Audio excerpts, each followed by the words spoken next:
This is Not the Average Real Estate Podcast by Not Your Average Real Estate Investor. Dymphna Boholt used real estate investing strategies to completely replace the income from her accountancy practice with passive income in just 18 months and has since taught thousands of others to do the same. Welcome to the I Love Real Estate Podcast.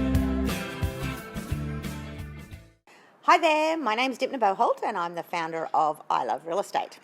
And I thought it'd be fantastic to sit here and talk to one of my students about what he's been able to do and what he's been able to achieve and how he's been able to turn his life around.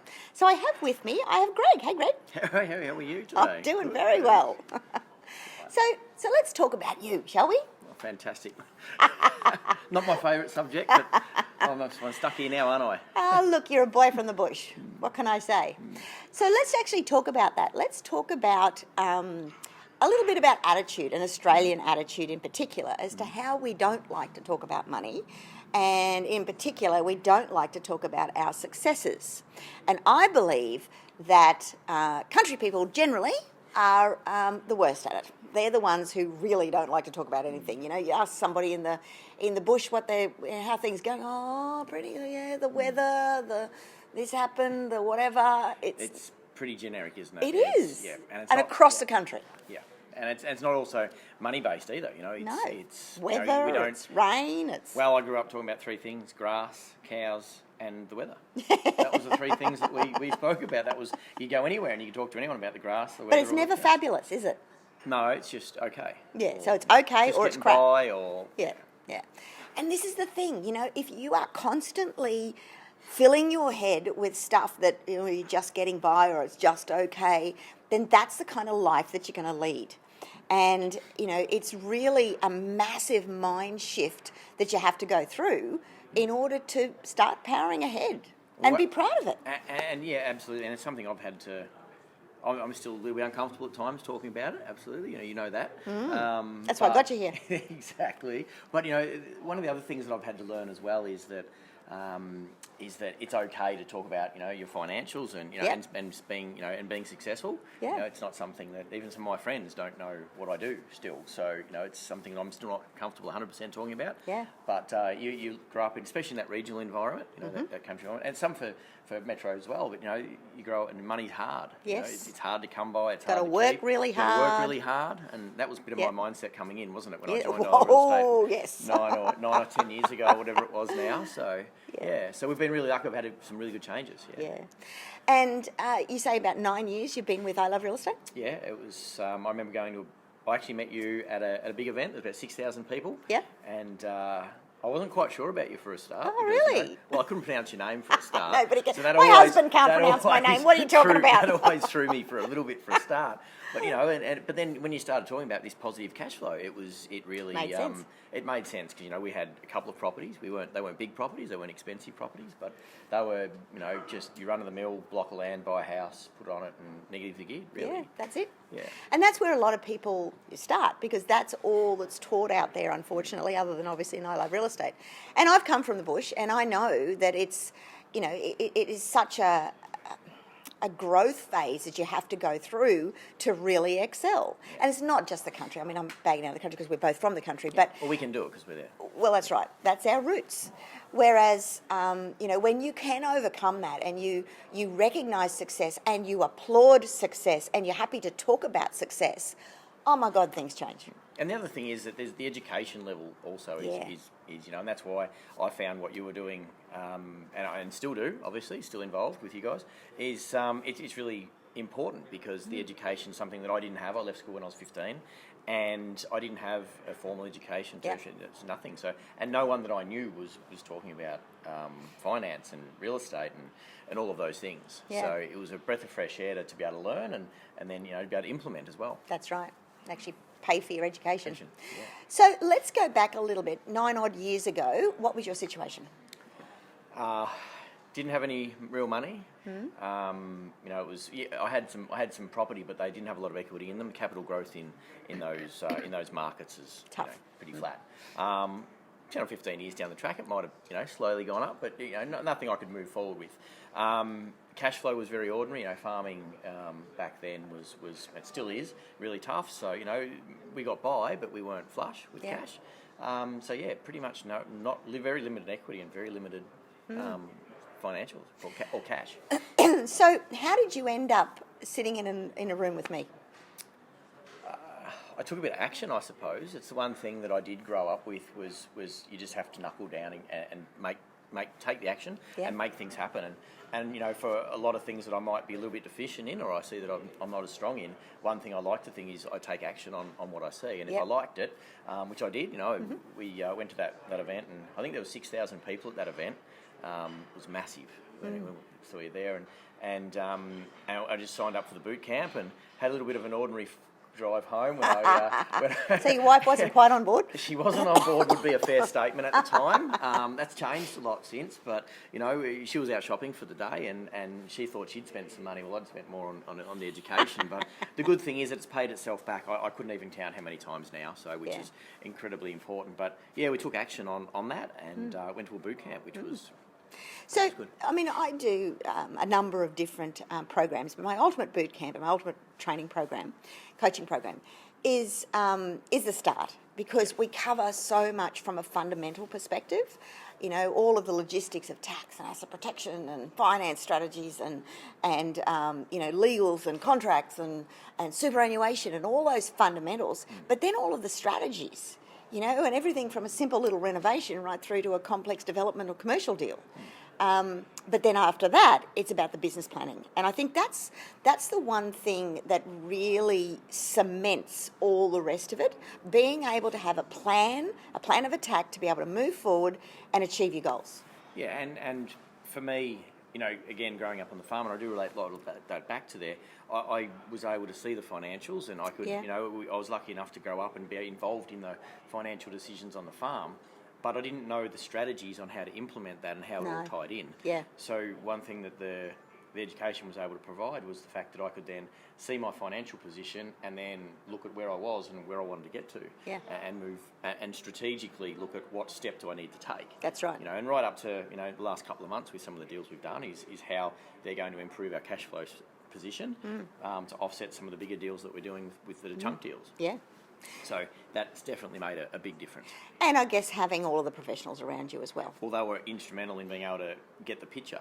Yeah. Because, you know, without those guys, they don't, they help you sit there and here's your situation, this is what you need to do next. So, you know, without their assistance and guidance and, you know, the guys from Pack Law and Wisdom are important. Yeah, absolutely. Really important. So let's talk about your journey, because you started off doing a few little renos and subdivisions and things like that. Yeah, I have to admit I'm reasonably good with my hands, but I'm not really fantastic. So, you know, just good at doing the bulky sort of stuff, so ripping out stuff on the renos, but not really putting them back together. Yeah. The thing that I really enjoyed was the subdivisions. That was that's what it got me excited. The land, especially having plenty of land, you know, that was always good around. You're a land man. Yes. Well, I always looked at the fundamental underneath. It was easy to deal with that, you know. Yeah. So we implemented Reno Subdivide Builds. That was our sort of cookie cutter strategy that we started out with, and it provided me with a really good base level. Yep. And then, you know, we're doing a lot more no money down deals and joint ventures and commercial deals now too. So we sort of started at the bargain basement, you know, the smaller deals to cut teeth. Yep. Play it nice and safe, I suppose, try and get it right, and then obviously stepping into some bigger stuff now. You know, I don't have a problem with that, because I feel it is much better for people to take a smaller deal and then build up, because if you go too big too soon, any little mistake compounds, and it can turn nasty. So I know people get really excited about the lure of this great deal and big profits and all that kind of stuff, but if it's too big for them for where they're at that time, it can ruin them.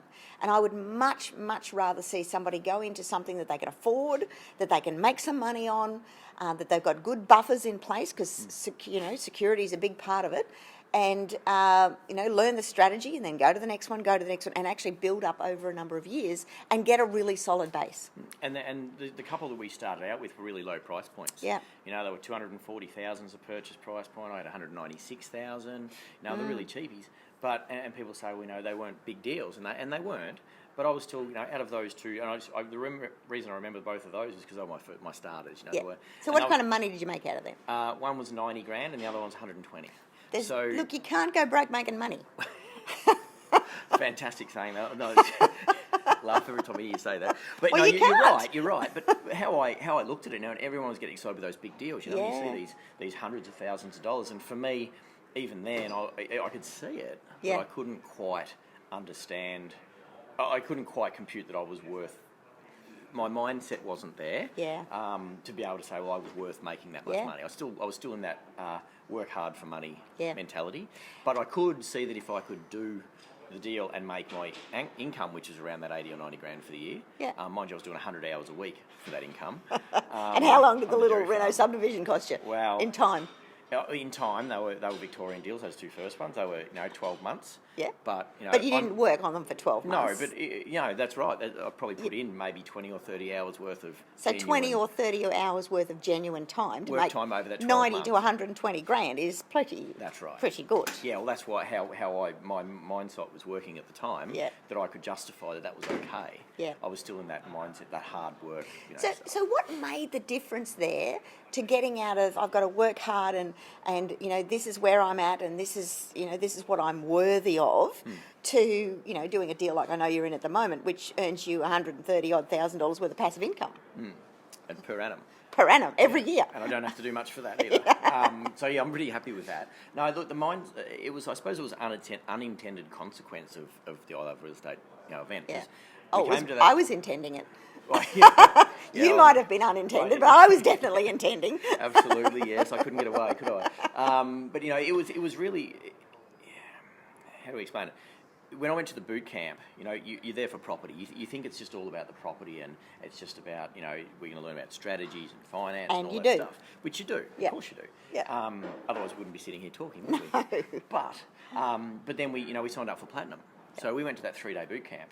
And you learn heaps on mindset and out of the boot camps because it's an integral part. But the Platinum was really where it stepped it up to that next level for us. Where my wife at the time, you know Erin's story really well. Don't say my wife at the time. She will Well, she is still my wife. chop yes. off your Still extremities. married, that's right. No, she's still my wife, the one wife.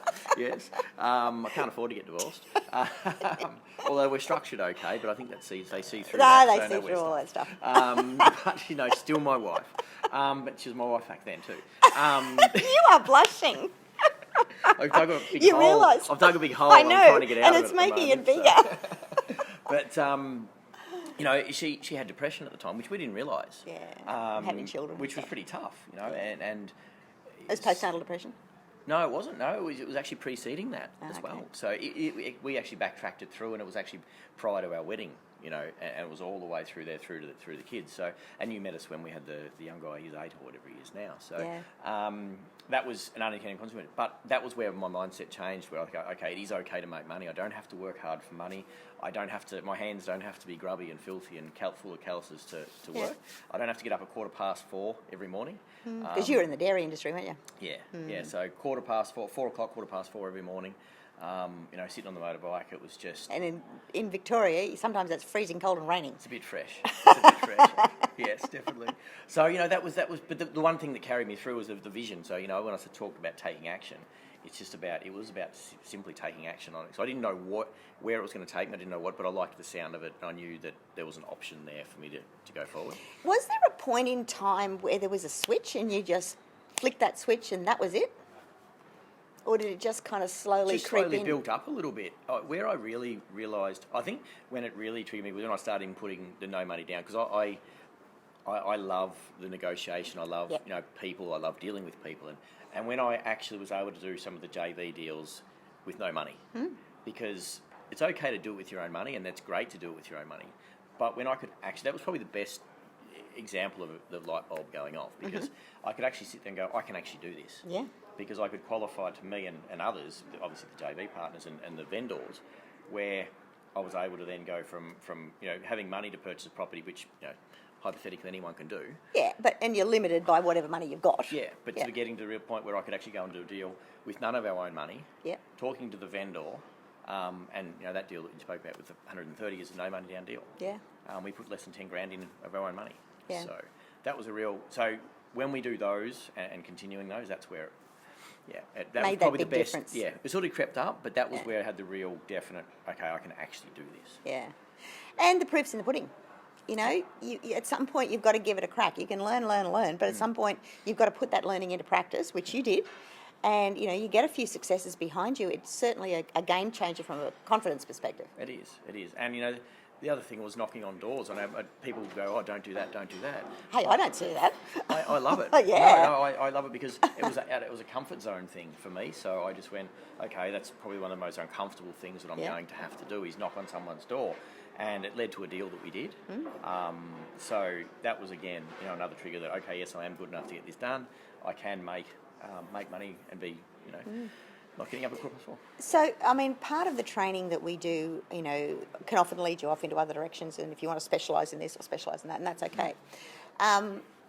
For Erin, you know, she's done a complete turnaround, and she's actually coaching people on mindset issues now. She is. She's a qualified life coach, NLP practitioner, so neuro-linguistic programming. So yeah, and she's got clients of her own that come through, and the good thing is, again, she's been there, seen the worst of it, and now she's you know, it's crazy, isn't it? It's insane. It's you know, but it's really helped our marriage as well. I mean, that's a given. And that's often the case, you know, when money issues creep in and things are hard, sometimes it's the marriage that actually is the casualty. Well, we had a lot of pressure from external forces as well. Namely family and some friends, and they, you know, don't do this, and, you know, what are you doing investing this money, and, you know, it's dangerous, and they just weren't educated the way that we were becoming educated. So that was probably the hardest part to, you know, to work around, was simply that, you know, we had to let some of them go. You know, and that was pretty tough. Especially when they're family. Especially when they're family, and very close family too. So but you know, it's something that I can talk about it easily now, but it was definitely a really hard thing for us at the time, because, you know, when you shut out sometimes your parents, you know, it's pretty hard to do that. Especially when they've got grandchildren. Yeah, exactly. Because they were being that negative that it was stopping us. It's toxic. You know? And again, another switch. You know, that was when we stopped that negative influence and the influences around us. That's what helped us out. And I guess that's one thing with I Love Real Estate, the community. I mean, we talk about it as being a community. Everyone goes, yeah, the community, but it's massive. You know, the impact of positive people around you that are actually getting out there and doing things, instead of standing around whinging or sitting on the comfy couch watching crap on television. Well, it's funny you say that. It is a community, and, you know, I sort of think it's a little bit cultish. Am I allowed to say that? Well, people call it the Bohol cult, but, you know. but a community. But, you know, I got off a tram in Melbourne there, going back, I don't know, 6 months ago, and somebody that knows, you know, has seen us at events and I've spoken to, and I know them, you know, they're waving at us from the other side of the road, you know, hey, Greg, how you going? And so we had a bit of a chat, and then I was on the plane the other day, got off the plane, and a lady said to me, I was listening to you on a webinar the other day. There you go. You know, so it's really, it is a community, and, you know, it's great to be able to have a catch up with them, and, okay, how did that help, and, you know, and find all those things out. So. And it's great to be able to contribute. Yes. You know, like you come on and you do it in a webinar every now and again, and you're on our Facebook Live page and things like that. And, you know, it's one of those things, you put it out there and you never know who's listening or when they listen to it. But I think it's a human thing that when the student is ready to listen, they'll find the teacher. And that's when they hear it.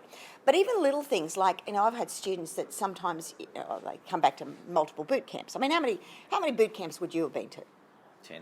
Tens? Okay. Yep. I was talking to this one particular student. His name's John. As in 10, 20, 30? Yeah. I was talking to this one particular student called John. And I said to him, so it must have been like his 20th boot camp he'd been to. And I said, hey, John, how's it going? You know, I said, you know, did you pick up something today? And he said, you said something today that you never said before. And he said what it was. I said, that's a load of crap, John. I'm sure I've said that on numerous occasions. You just weren't ready to listen. Yep. Have you had those moments? Absolutely, yes, definitely. And it's happened to me, but also people that you talk to. Yeah, they'll about say, what you said. Exactly. You haven't said that before. You haven't said that before. Yes, I have. You know, that's it's part of what I'd say. You know. Yeah.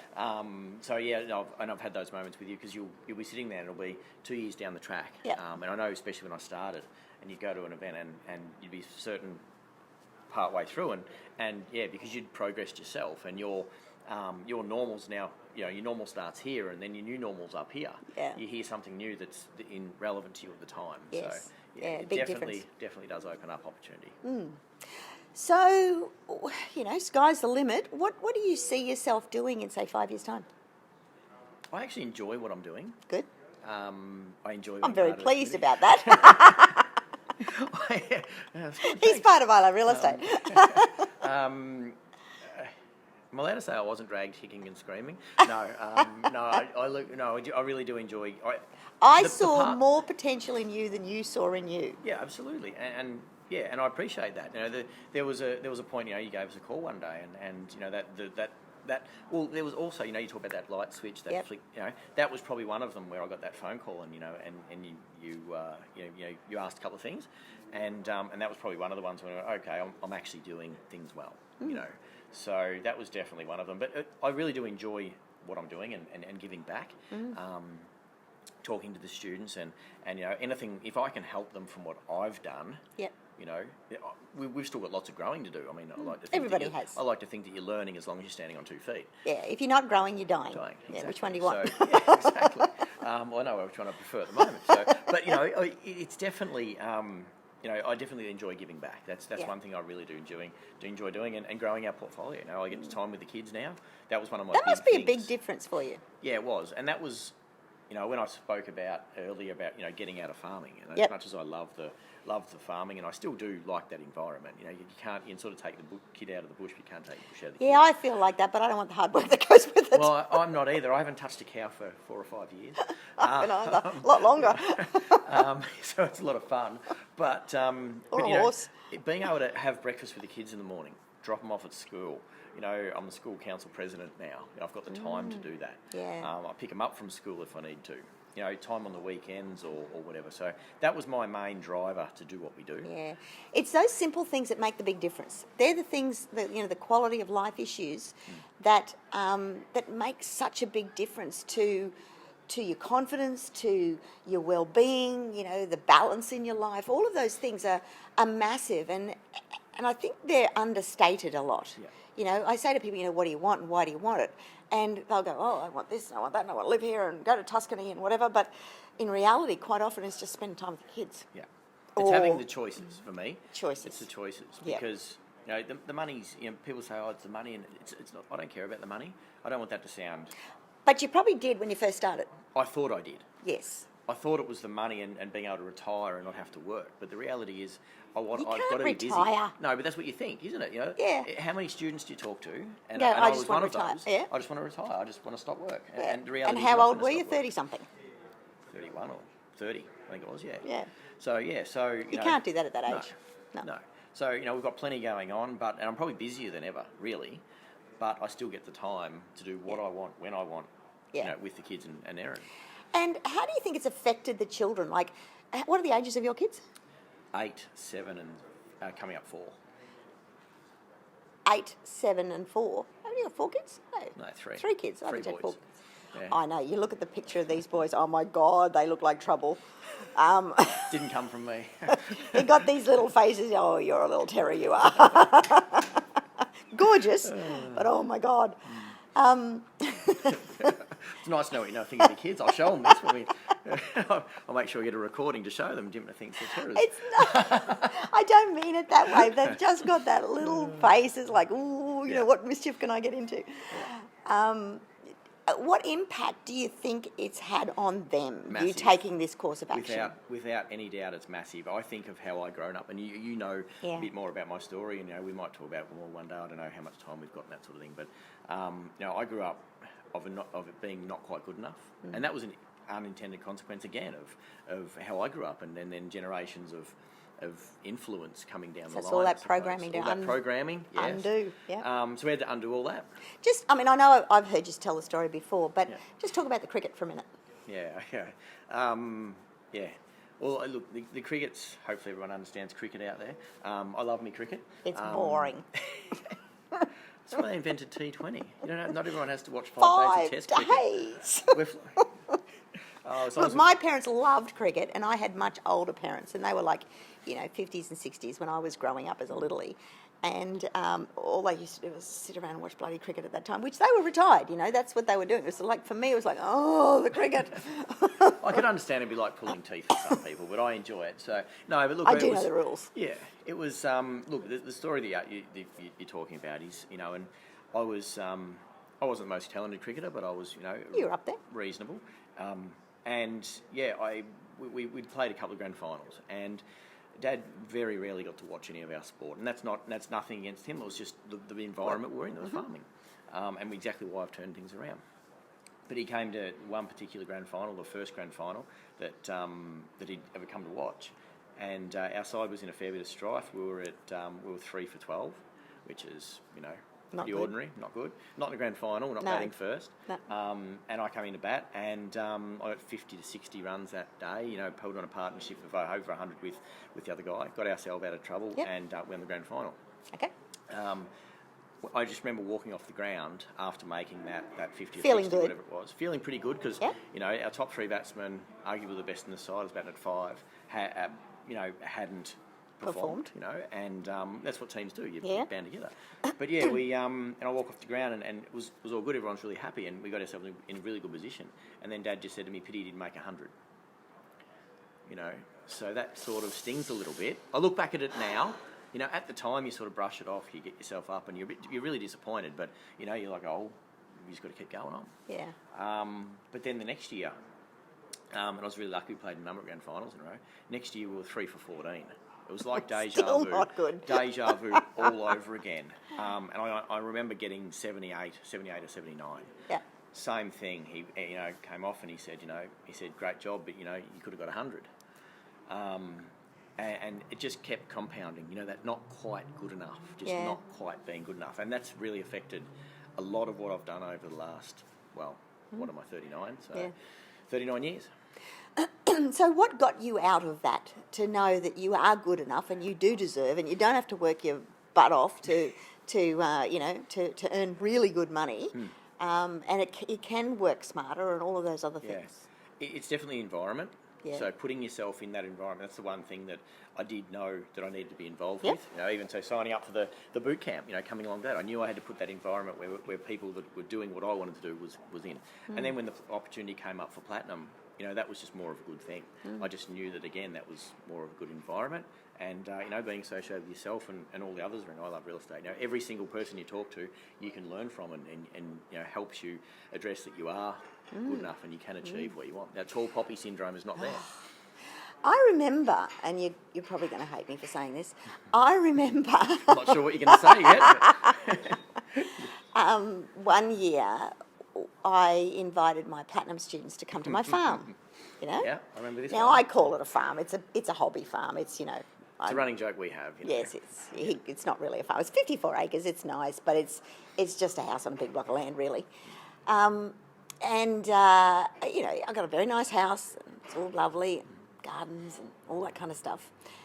And you had a little bit of trouble being there, didn't you? Yeah, I did. And what was the go with that? Because I don't think at the time you actually knew what it was. No. You just felt uncomfortable. Yeah, I was really uncomfortable. I'm not sure whether it was the success, you know, that obviously you'd created and the environment. I remember sitting on that rock that you've got out the back. My meditation you know, rock. She's at this rock, and part of the Platinum, you know, experience, I suppose, was going and sitting on your rock. And I just did not want to be there. Did not at all. I couldn't sit still. I just could not be there. And you know, sometimes I still don't quite understand, but I think it was probably the success and the feel, which is hard The to show of explain. wealth or opulence or whatever it is, Yeah. and that you felt you didn't belong. Yeah, absolutely. Yeah. Well, obviously times have changed, and that's not the case anymore. But it was one of those things that for me, it was like, we need to work on this. Yeah. You know, there needs to be some turning points here. Yeah. Because you didn't see yourself as good enough. No, and that was definitely ingrained for a long time. That was, you know, that was, and that wasn't. Again, I don't blame Dad for that. You know, it was just something that. Well, he probably got it from his father, you know. did. But He unless did. somebody stands up and says, I'm going to break this Well, cycle. that's what Erin and I, you know, when we joined I Love Real Estate, we joined the Ultimate program, we went to Platinum and we started to get more educated.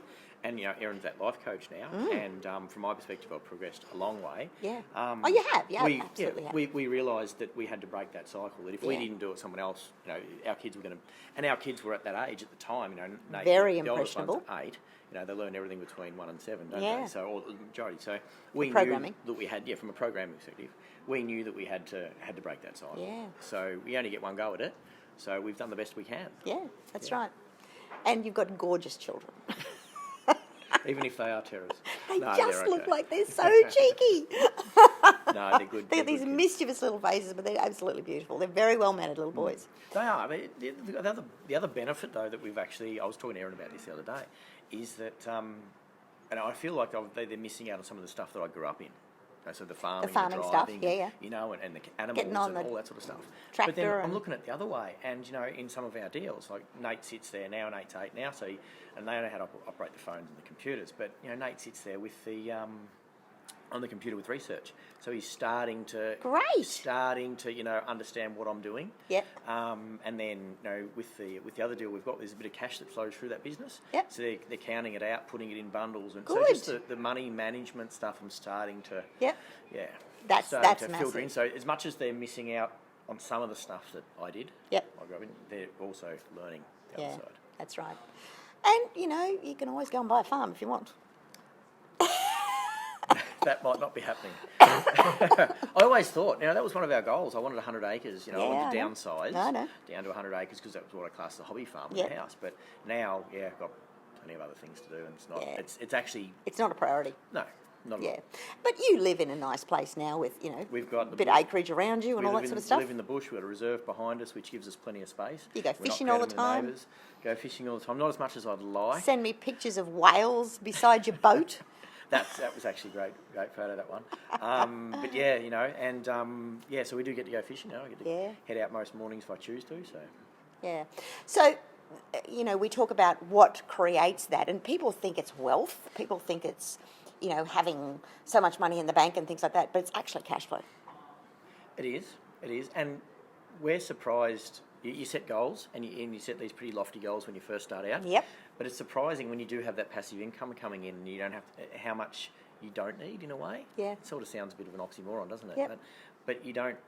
You don't need huge amounts. You can cruise along, but the cash flow, the positive cash flow, the passive cash flow coming in, it makes a massive difference. It just frees up opportunities. I was talking to you earlier. It's, you know, your wife's got a birthday coming up, and you're supposed to be out shopping for her at the moment. But Got roped into a podcast. I did. But, you know, we're talking about, well, you know, what do you want to do? And, you know, things came up about, well, you could, you know, you can go to Disneyland, you can go here, you can take the kids there, you can do whatever. And the reality is you can do all of those things. It isn't a money decision. It's a, well, what do I want decision. And that's massive. It's absolutely massive. It's the choices again. You know, it's the choices that's enabled us to make. Yeah. Yeah, that's right. So you really didn't answer me about 5 years' time. You nicely skirted around that. No, From a property perspective, okay. where would you like to see yourself 5 years? Well, we've got a pretty good system set up. I've been really lucky, and I know you don't believe in luck, and I'm pretty much created. like, you create your own luck. You know, I've got a very good, strong finance background. You know, as much as I grew up on the farm, I had a finance business as well, which was another part to the story. But it's enabled me to work on the strategy part of it. Yeah. So I've got a really good base of, you know, what deals I need to do next. Yeah. So I love doing the little cookie cutter subdivisions, you know, Yep. renos, builds, duplexes.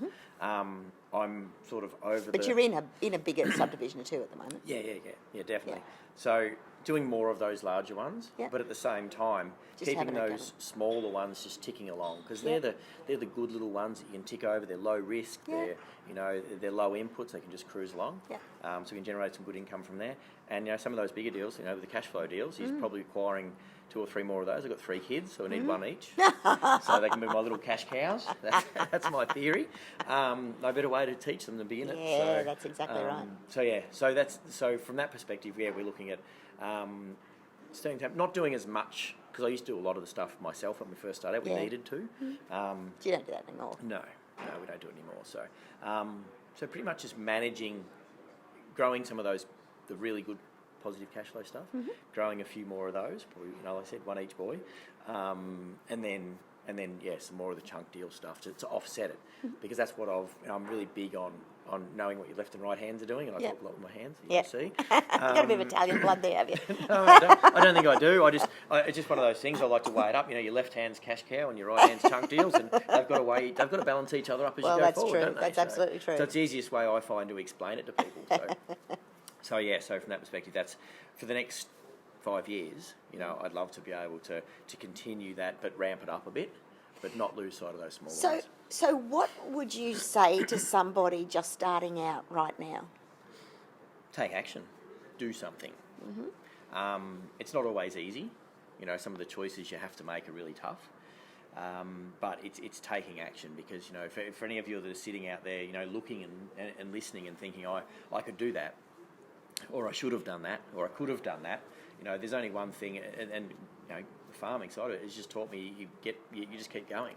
There's no one there to do it for you. Nope. At 4:15 in the morning, when it's pouring rain in the middle of winter in September in Victoria, cows still need to be milked. No one's going to get to do it. So that was my mentality going into it: is if I don't do it, no one else will. Yeah. So for anyone that's listening, is absolutely just take that first step. If that first step is signing up to an ultimate boot camp, do it. If it's coming back to a boot camp because you haven't been there, do it. If it's upgrading to Quantum or Platinum, do that. Yeah. Because if that's your next step, just take that next step. And what would you say to people? Because obviously, education costs money, and it's not just a financial commitment, but it's also a time commitment. Yeah. Mind you, I say, how people ask me all the time, how much time do you need to put into it? I replace my income as a single mum on 2.5 hours a week. So that's my minimum requirement. If I did it on 2.5 hours a week, you can do it on 2.5 hours a week. Well, I would like more. Well, I remember when I went to the boot camp, Yeah. and I was talking to one of your coaches back then, and and I said to him, how many hours do I need? Because I'm doing over 100 hours. I was getting up at 4:15 and not finishing until 6:30, 7 o'clock, 7:30 at night. Yeah. And he said, if you give me 1 hour a week, we can start to make some change. Yeah. Now, that was a pretty small, but to me, I'm like, okay, well, an hour's easy. I can find an hour. I'm doing that many. So, but now, I reckon, if you can do a couple of hours every couple of days, sort of consistency, I reckon. I think consistency is the key. I sort of work on 2 hours every 2 days, if you can sort of, because then you get a roll. Yep. Once you get, you send out those emails, you make those phone calls, you get the returns, and then, of course, that self-perpetuates and you get that ball rolling and it just keeps going. Yeah, that's right. And there's lots of strategies you can implement to be more time efficient and things like that, which obviously we teach as well. So, yeah. And so what would you say to somebody about the commitment of time and money to actually getting ahead versus, I'll just go and do this deal, I'll just go and do that, then I'll whatever? Well, looking back, it's easy to look back and join the dots when you go backwards. Yep. But looking forwards, for me, it was a no-brainer for me at the time because I didn't have any education. And as much as I'm not saying it's necessarily good, because I had to unlearn a lot of stuff when I no, first but that's started. what I mean. That was the good bit, because I didn't have to unlearn anything. Yeah. But at the same time, I could actually quantify, because I hadn't You hadn't paid for a university degree or any of those things. I don't like to use the word brainwashed, but I sort of hadn't been brainwashed into this, that you have to do a course to get a job to get an education to get a job. Yeah. So for me, it was a case of I could actually pay some money, get some good education, and then it was a way of paying for itself. Yeah. So for me, it's paid itself off, like I said, heaps of times over. Yeah. But from a time and money, just you take that step. Understand that we've got some people we're talking to a week ago, I think. It was about a week ago, and they were negotiating on a deal. And actually, it was one of the new Platinum students. Oh yeah. And they've just negotiated. They've just joined Platinum, and it's Platinum's a 12-month program and sure. 3-year apprenticeship, you call Yeah, it. So, but that first deal, they have just like they're only 2 weeks in. They've just 52,000. I think we've just negotiated off. Yeah. Off the purchase price, and that was simply by showing them the commercial reality strategy and the reality of what that property should be worth. Yes. Whereas they had already had an offer at that, and we backpedaled it, we pulled it back, and we went back in 52 grand. So not to be sneezed at. The education had then paid, so it was really easy to quantify for them. Yeah. Good. Very good. Okay, guys. Well, thanks for listening and watching, and thanks for joining me. No worries. Thanks. Yeah. Can I go do some shopping now? You better go buy your wife a birthday present. Oh, so that was your fault. Don't you dare say it's my fault. Thanks, guys. We'll catch you again real soon. Bye now.